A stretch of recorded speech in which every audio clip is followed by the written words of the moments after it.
সবাইকে নতুন ভিডিওতে স্বাগতম। আরেকটি ছোট্ট ভিডিও নিয়ে চলে এসেছি আপনাদের মাঝে। আশা করছি সবার ভালো লাগবে। সকালবেলায় আজকে চলে এসেছি আপনাদের সাথে ভিডিও শেয়ার করার জন্য। আজকে সকাল থেকে দুপুর পর্যন্ত কী কাজ করলাম সবই আপনাদের সাথে শেয়ার করব। সকালে আমি প্রথমে ভাজি করে নিচ্ছি, ভাজি রান্না করব, সাথে রুটি বানাবো। আলু ভাজি করে নিচ্ছি। আলু ভাজিটা আমাদের বাচ্চারা অনেক বেশি পছন্দ করে। সবজি দিলে ভাজিটা তেমন বেশি পছন্দ করে খায় না, কিন্তু আলু ভাজিটা করলে বাচ্চারা অনেক পছন্দ করে, সেই জন্য আলু ভাজি করলাম। আলু ভাজিটা বসিয়ে দিয়েছি। এখানে সব ধরনের মশলা দিয়ে এখন ভালো করে কষিয়ে নেব। আর আমার ভয়েসটা একটু অন্যরকম হয়ে গিয়েছে, কারণ আমার অনেকটাই ঠান্ডা লেগে গিয়েছে, তাই কণ্ঠটা একটু পরিবর্তন হয়ে গিয়েছে। সবাই ক্ষমা সুন্দর দৃষ্টিতে দেখবেন। আলু ভাজি করছি আর পাশের চুলায় এখন আটা সিদ্ধ করে নিচ্ছি। দুই পাশের চুলায় দুটা রান্না করলে কিন্তু রান্নাটা তাড়াতাড়ি হয়ে যায়। এক পাশে আলু কষাচ্ছি, আরেক পাশে আমি আটা সিদ্ধ করে নিলাম। আটাটা কিন্তু সিদ্ধ করে নিয়েছি। আমি পানির মধ্যে পরিমাণ মতো লবণ দিয়ে দিয়েছিলাম। এখন আটাগুলো দিয়ে সুন্দর করে সিদ্ধ করে নেব। এই তো চুলাটা বন্ধ করে দিলাম। এখন আটাগুলো মথে নেব। একটু ঠান্ডা হলে ভাজিটা ভালো করে নেড়ে চেড়ে কষিয়ে তারপর পরিমাণ মতো ঝোলের পানি দিয়ে যাব। তারপর আমি আটাগুলো মেখে নেব। ভাজি কিন্তু কষানো হয়ে গিয়েছে। এখন অল্প একটু ঝোলের পানি দিলাম আলুটা সেদ্ধ হওয়ার জন্য। আলুটা প্রায় অর্ধেক সেদ্ধ হয়ে গিয়েছে, তাই অল্প পানি দিলাম যাতে আলুগুলো একটু ক্রিস্পি থাকে, তাহলে খেতে ভালো লাগবে। একেবারে নরম হয়ে গেলে আলু ভাজিটা খেতে ভালো লাগে না, তাই অল্প পরিমাণ পানি দিলাম। এখন একটা ঢাকনা দিয়ে ঢেকে রাখবো আলু ভাজিটা হওয়ার জন্য।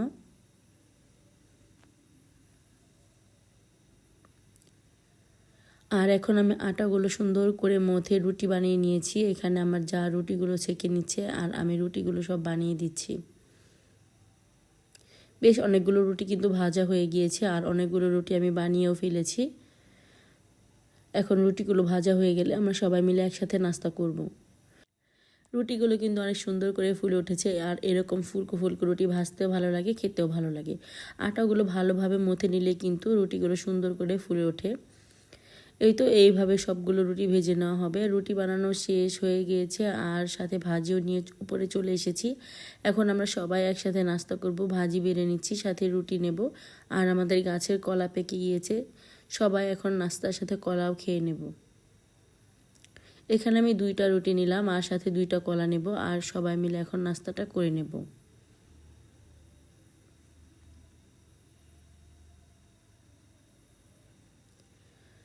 এই তো এখান থেকে আমি 2টা কলা নিচ্ছি। এই কলাগুলো কিন্তু আমাদের গাছের আর অনেক বেশি মিষ্টি খেতে। নাস্তা করে নিচ্ছে এখন সবাই মিলে। আমার এই ছোট ছোট ভিডিওগুলো যদি আপনাদের কাছে ভালো লেগে থাকে তাহলে আমার ইউটিউব চ্যানেলটা সাবস্ক্রাইব করে দিবেন, আর সাবস্ক্রাইব করা হলে পাশে থাকা ছোট্ট বেল আইকনটি প্রেস করে দিবেন। তাহলে আমি নতুন নতুন ভিডিও ছাড়ার সাথে সাথে আপনাদের কাছে নোটিফিকেশন চলে যাবে, আপনারা আমার ভিডিওটি দেখে নিতে পারবেন।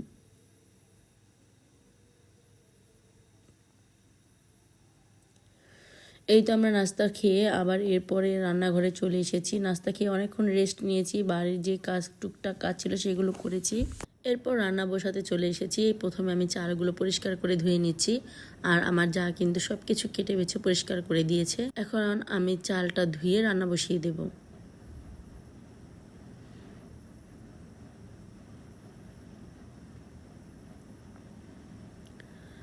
সাথে ডাল রান্না করব, ডালটাও ধুয়ে নিচ্ছি।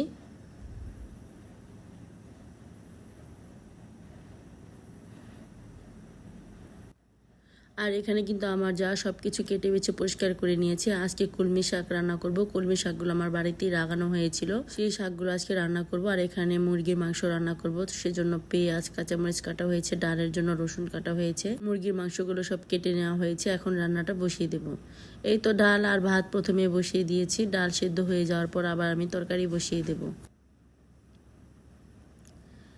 ডালটা সুন্দর করে বলক চলে এসেছে। এখানে এখন আদা রসুন আর দিয়ে দেব পেঁয়াজ আর আদা রসুন দিয়ে সুন্দর করে সেদ্ধ করে নেব। ডাল সেদ্ধ হয়ে গিয়েছে। এখন আমি মুরগি মাংস বসিয়ে দিচ্ছি। প্রথমে আমি কিছু গোটা গরম মশলা দিয়ে দিলাম, এরপর আমি দিয়ে দেব পেঁয়াজ আর কাঁচামরিচ।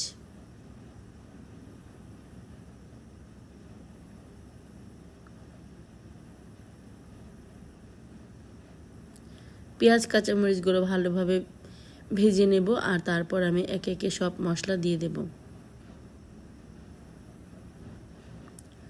প্রথমে আমি আদা রসুন দিয়ে দিচ্ছি। আদা রসুন প্রায় শেষের দিকে, সেজন্য আমি পানি দিয়ে ভালো করে পরিষ্কার করে ধুয়ে তারপর আদা রসুনটা দিয়ে দিলাম। আদা রসুন ঘরে এখনো পরিষ্কার করে ছেড়ে নেওয়া আছে, সেগুলো আবার পরে ব্লেন্ড করে নেব। আগেরটুকু শেষ করে নিলাম। আর এখানে আমি সব মশলা দিয়ে ভালো করে মশলাটা কষিয়ে নিয়েছি। দিয়েছি হলুদের গুঁড়া, মরিচের গুঁড়া, আদা রসুনের পেস্ট, স্বাদ অনুযায়ী লবণ, আর দিয়েছি ধনিয়ার গুঁড়া। সব কিছু দিয়ে ভালো করে কষিয়ে নিয়েছি। এরপর মুরগির মাংসগুলো দিয়ে দিচ্ছি। এই তো সবগুলো মাংস দিয়ে দিলাম। এখন ভালো করে নেড়ে চেড়ে কষিয়ে নেব। পানিটা কিছু শুকিয়ে গেলে তারপর এখানে কিছু আলু দিয়ে দেব।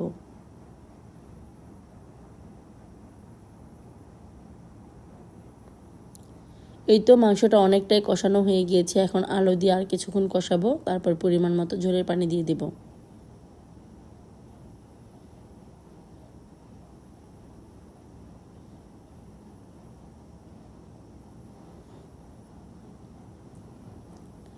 মাংসটা কিন্তু সুন্দরভাবে কষানো করা হয়ে গিয়েছে, দেখতেই পাচ্ছেন এখানে কোনো পানি নেই।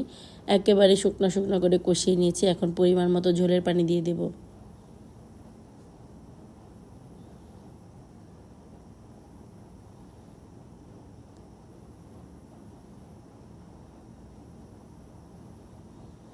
মাংসটা অলরেডি রান্না করা হয়ে গিয়েছে। নামানোর আগে ভাজা জিরের গুঁড়া দিয়ে দিলাম।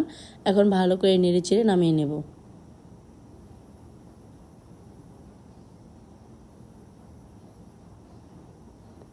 আর এই পাশে কিন্তু ডালটা বলক চলে এসেছে। ডালটা একটু পর বাগার দিয়ে দেব। তারপর আমি কলমি শাক বসিয়ে দেব রান্নার জন্য। এই তো কলমি শাক রান্না করার জন্য এখানে চিংড়ি মাছ দিয়ে সব মশলা দিয়ে ভালো করে কষিয়ে নিয়েছি। এখন কেটে রাখা শাকগুলো দিয়ে দিলাম। শাকগুলো দিয়ে ভালো করে নেড়ে চেড়ে আস্তে আস্তে রান্না করে নেব। আর কলমি শাকটা যেহেতু বাড়িতে হয়েছিল, এতে কোনো সার বিষ কিছুই দেওয়া নেই, তাই শাকগুলো অনেক তাড়াতাড়ি সেদ্ধ হয়ে গিয়েছিল। শাকগুলো দিতে দিতে দেখতেই পাচ্ছেন অনেকটা কমে গিয়েছে। আর একটু পরে দেখতেই পাচ্ছেন একেবারেই কমে গিয়েছে। এখন একটু লবণ দিয়ে দিলাম। শাকের লবণটা একটু কম ছিল, তাই পরিমাণ মতো লবণ দিয়ে এখন নেড়ে চেড়ে নামিয়ে নেব। রান্নাবান্না প্রায় শেষ, সব কিছু উপরে নিয়ে চলে যাব। এই তো সব কিছু উপরে নিয়ে চলে এসেছি। মুরগির মাংসর ঝোল, আর সাথে ছিল কলমি শাক ভাজি, আর ছিল ডাল। এই আজকে দুপুরে রান্নাবান্না আমাদের। এখন সবাই মিলে দুপুরে খাওয়া দাওয়া করে নেব। আজকের ব্লগটা এই পর্যন্তই। সবাই সুস্থ থাকবেন, ভালো থাকবেন। আল্লাহ হাফিজ। আসসালামু আলাইকুম।